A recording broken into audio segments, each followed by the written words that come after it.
from college till the day you become a doctor, was it within your expectation what a doctor is like?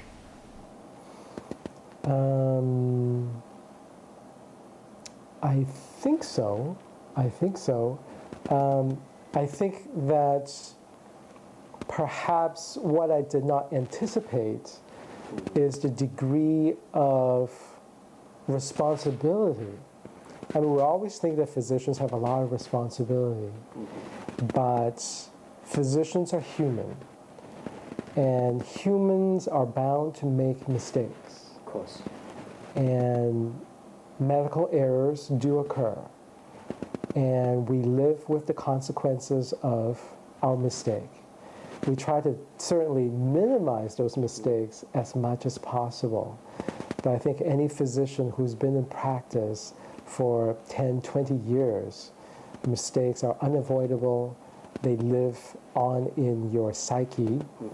And I think that each mistake we make us even more cautious not to repeat. As well, stronger. Right. So let's talk about that. For a regular person, we don't see life and death on a daily basis. How do you handle that? I think that it is very, very difficult to be a bystander witnessing a life-threatening event versus, from my standpoint, I am in the thick of things, and I am thinking in my mind, what are the next steps to do to stabilize this person? So in my mind, it's about, I have a job to do, so I don't actually think about what a horrible situation this is. Right. So, and I think also the many years of training help us being calm in those situations. So that's great. And so it turned out that it sounds like what you expected to become a doctor, it pretty close to your expectation. Is that a fair statement? I think it's most of the cases, it is to our expectations. Right. But there are some extraordinary cases that stay with you as well that you never expect that it could happen, and the memories of those cases lingers in your mind. There's one particular case that I find particularly inspiring that I always remember, and this situation happened, I think, back in 1999, and I was at a trauma center emergency room, and we had this mother bringing her baby into the emergency room because someone tried to mug them and kidnap the baby. The mother was able to fight off the kidnapper, and she was very concerned about her baby's well-being. So we were all focused on the baby, and after we find out the baby is fine, we turned around to the mother, and we discovered that she actually broke both her arms. Wow. Fighting off the intruder. Wow. And she did not even mention that she was injured. She did not mention that she was in pain. And I find that is so inspiring, the strength of a mother's love. Wow. And how did that story end? Mother and child were fine. Yay. And none of them suffered any kind of permanent disability. So share with us your dating experience. Wow. What can I reveal here? What can I not reveal on this program? Nothing is off limits. I think for myself, through college and medical school, I stayed very much, in the books and studying, and I really delayed my dating life.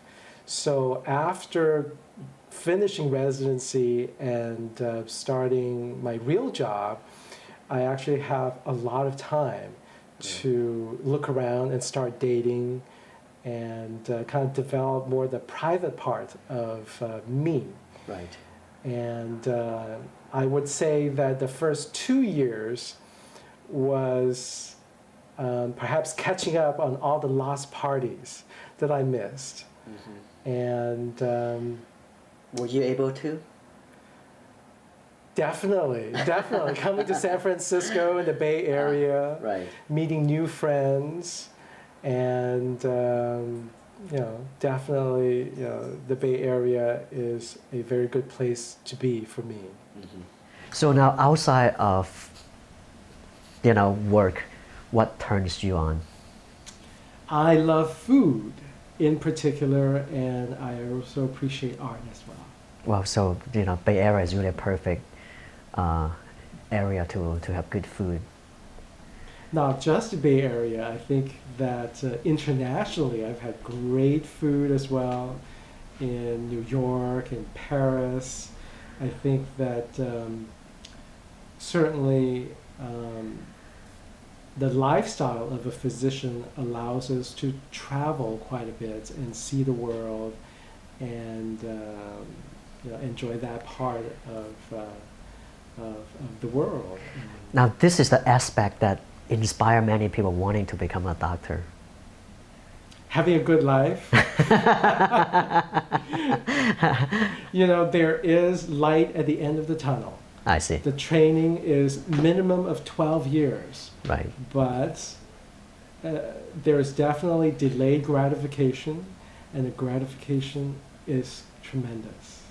So Randy, having spent so much time at school, you really haven't really spent, a lot of opportunity to explore a different aspect in life.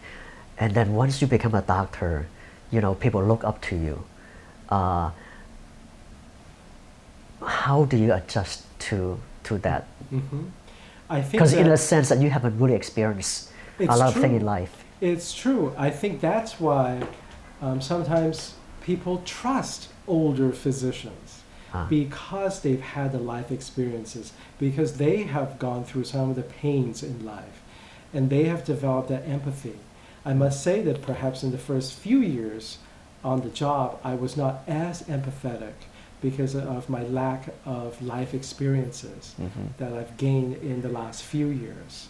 So certainly, the longer you practice, the more life you experience, the more ups and downs you experience, then you develop better rapport with patients. So I wouldn't say that the day I graduated that I was outstanding in that respect. But I Right. think as I gain experiences from the outside, I also relate better to the suffering of the patients. I see. So any advice on how to select a doctor? I think that the important aspect is for you to speak with your physician, and then you have to listen to your intuition. Is this physician caring? Is this physician listening to me? Listening to my concerns? I think that is the most important point. Rather than looking at which medical school did he graduate from, what kind of awards this physician have won. I think that this personal connection with your physician is much, much more important. You want to have a physician who's going to advocate for you. So there you have it. So next time when you visit your doctor, make sure they listen to you. Thank you for the good advice, and thank you for your time. Thank you, Bo, for having me.